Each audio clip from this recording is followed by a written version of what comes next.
Olá, bom dia, tudo bem? Nós estamos aqui no dia 21 de junho, tá? 2021, friozinho. Eu sou o professor Tarcísio Teixeira, tá? Antes de fazer esse comentário, eu quero convidar você para dar um like aí no canal, tá? Se você achar esse conteúdo que eu vou gravar hoje interessante, que você repasse para os seus amigos, tá bom? Para as pessoas que você acredita que tem interesse nesse assunto. E é um tema relacionado à política. Eu sei que isso causa um certo calafrio no brasileiro hoje, né? A política ficou por um tempo muito abandonada pelo brasileiro, um brasileiro com pouquíssima participação política. Com essa polarização que nós tivemos na eleição presidencial passada, e todos aqueles escândalos de corrupção, né? Dos quatro governos, aliás, do PT, trouxeram aí no brasileiro, né, despertaram no povo brasileiro novamente essa participação política. E isso, evidentemente, tem um lado positivo. Mas, por sua vez, agora esse uso insistente, né, das próprias redes sociais para fazer política e às vezes com fake news, né, com muitas mentiras, também tem deixado o brasileiro desgostoso. Né? Alguns estão voltando àquela posição de neutralidade em relação à política. Mas é importante que nós participemos. Você não precisa ter uma participação partidária, tá, gente? Participar de política não significa estar envolvido em um partido. Aliás, participação política, você pode criticar todo mundo, não tem problema nenhum.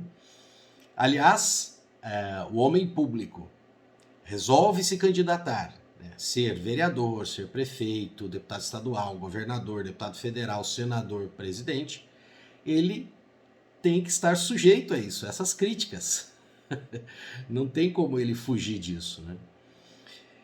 E você pode ter essa posição de cobrança. Ora, ele quis estar ali naquele cargo, aliás, trabalhou muito, né? Porque dá trabalho ser eleito, por exemplo, um deputado federal.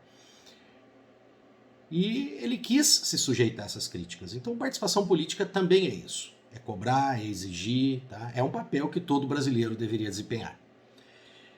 Além disso, hoje eu quero falar um pouquinho sobre isso, sobre desempenho de congressistas, desempenho de deputados federais, desempenho de deputados, de senadores.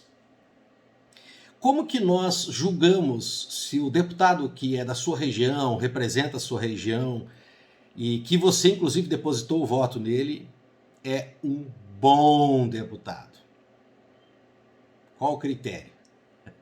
Quando você vai lá no cafezinho, né, do bar, o pessoal se reúne ali perto da rodoviária para conversar, o pessoal já fala assim: ah, esse sujeito não se elege de novo porque ele não fez nada pela região. Vocês entenderam o que acontece hoje no Brasil em relação aos deputados? O que é esse não fez nada pela região?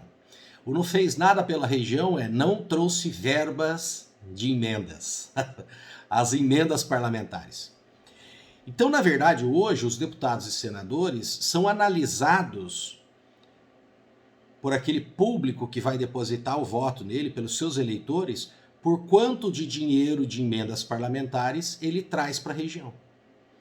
Na verdade, hoje os deputados e senadores estão sendo avaliados como uma espécie de uma mescla entre prefeito e governador.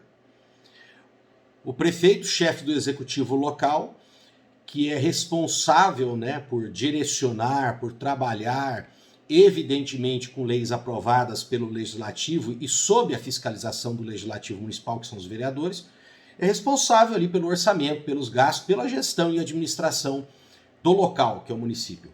O governador pelo Estado. E hoje os deputados são vistos como uma espécie de posição intermediária do Executivo, né? O quanto que ele traz de dinheiro para a região. Fora isso, não importa o que ele fez. Não importa o que ele está apoiando, não importa o que ele está votando. Se ele fez, tá, algum relatório, se ele trabalhou em relatório para aprovar legislação, se ele propôs legislação. E um detalhe importante, que é a outra função de um deputado. Se ele fiscalizou o executivo. e não ficou protegendo o que o executivo está fazendo, inclusive de errado. Então, as funções primordiais do legislativo, gente, primeiro, legislar. Ele tem que fazer, ele tem que votar, ele tem que debater, ele tem que estudar, ele tem que conhecer sobre essas leis que estão sendo criadas, ver qual é o melhor para a nação de uma forma geral, porque são leis federais que estão sendo votadas, e depois, é lógico, se há uma possibilidade dentro dessa lei de defender interesses locais, não tem nada de errado de fazer isso. Aliás, até combater uma lei, por exemplo, que até beneficia determinadas regiões, mas prejudica a sua. Ele tem o direito e o dever de levar outras propostas, como também atuar como relator, que é quando chega a proposta legislativa, ele vai estudar, vai fazer um relatório, apontar possíveis mudanças que podem melhorar aquele texto, tornar o texto mais eficiente, corrigir inconstitucionalidades. Isso é o papel que ele faz. E a outra, fiscalizar o que o executivo está fazendo, especialmente com o orçamento. Então hoje o que nós estamos vendo é que você dá carta branca para um deputado votar no que ele quiser, e me desculpem a palavra aqui, na porcaria que ele achar que deve. Principalmente quando esses deputados, esses senadores recebem, entre aspas, emendas extras do governo federal para apoiar as propostas do governo federal e, aliás, até para proteger o governo federal em determinadas circunstâncias. Porém, esse dinheiro de emendas normalmente é mal gasto, não vai significar uma grande mudança estrutural na sua região, logo vai ser esquecido, boa parte desse dinheiro é facilmente desviado por corrupção. Se fosse feito um estudo, eu não o tenho aqui, mas me arrisco a dizer, uma hipótese, que iríamos constatar que dinheiro de emenda talvez seja o dinheiro que mais extravasa em corrupção no Brasil. Só que aquela lei que ele apoiou vai ficar, vai permanecer e pode prejudicar muitas pessoas. Então fica de olho nisso.